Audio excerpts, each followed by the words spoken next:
The Lord be with you. And with your spirit. A reading from the Holy Gospel according to Matthew.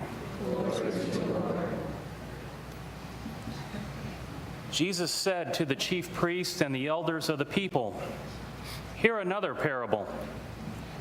There was a landowner who planted a vineyard, put a hedge around it, dug a wine press in it, and built a tower.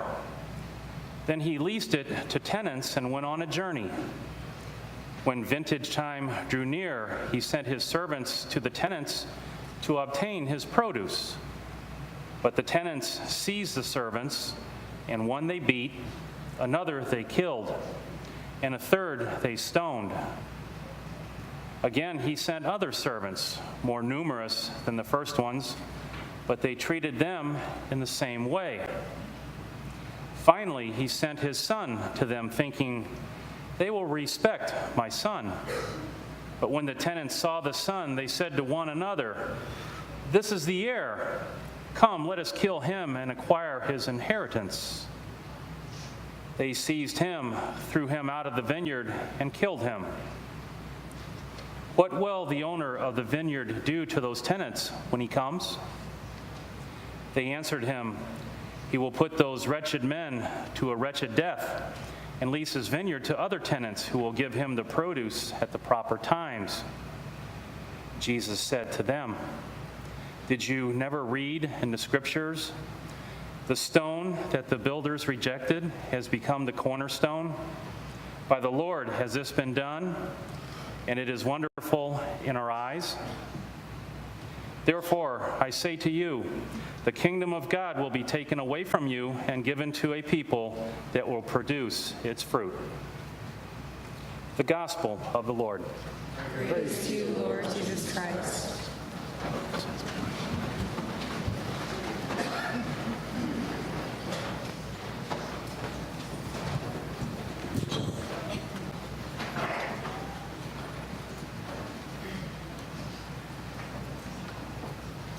The stone rejected by the builder has become the cornerstone. Cornerstone was a very important thing in ancient days as far as building a building, constructing a building. The cornerstone had to be square because the walls coming off of it had to be square. And then also going upward, it had to be square. If it was off kilter at all, the walls weren't squared, then the whole building was going to be off kilter and more than likely collapse.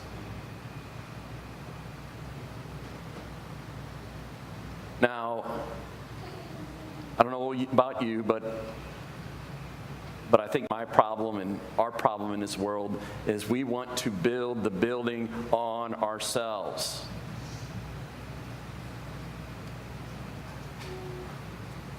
And if we play that tape out and we make it about ourselves, we play that video out, we will see that that kingdom that we built,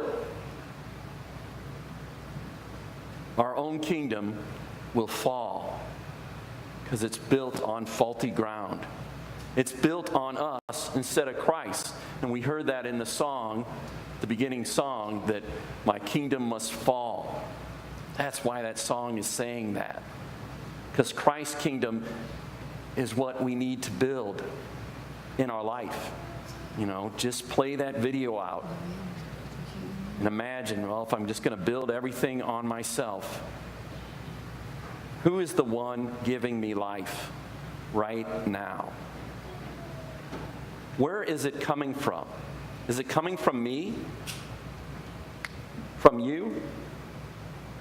No, it's coming from Christ. All things were created in Him, through Him, for Him.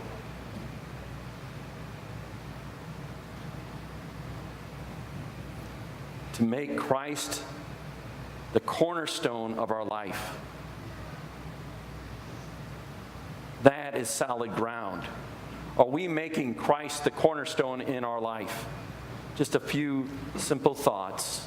Are we making Christ the cornerstone in our relationships, in our marriages?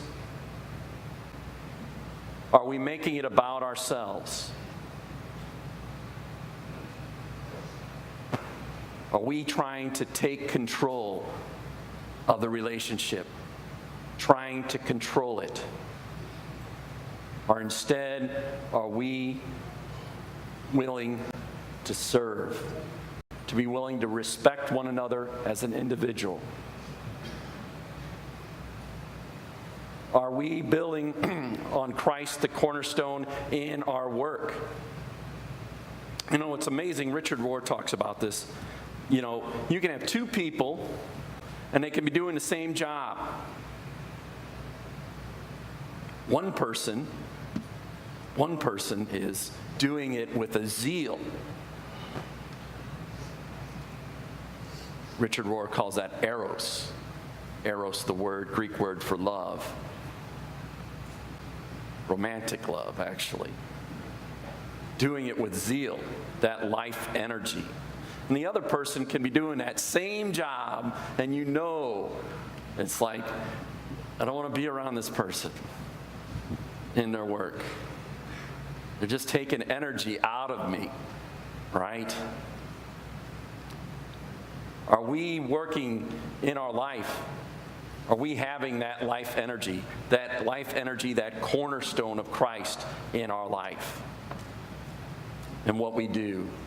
Sometimes it's maybe we're looking in the wrong direction in our work overall. Got to find in that life, trust God, that God will help us find the work in our life that will give us that life energy. Centered on the cornerstone. When it comes to our play in our life, our recreation, which is so important, recreate in our life what we're called to do, that energy in our life. Are we recreating in our life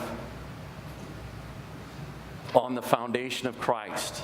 Are we doing things that instead suck the life out of us in our playtime? Those things, you know, that you do and it never seems like enough, and then you have to keep doing more and more of it, and it still isn't enough. So many different ways that can happen. What are we doing instead that we know that gives us life? Whatever that might be. A good meal, a good walk in nature, spending time in those things with our friends. Whatever that might be. The tenants in this story, the tenants are the ones who are building the building on themselves. They want the vineyard for themselves. They're not building that vineyard on Christ. Those simple things today, that we may make our cornerstone in our life Christ.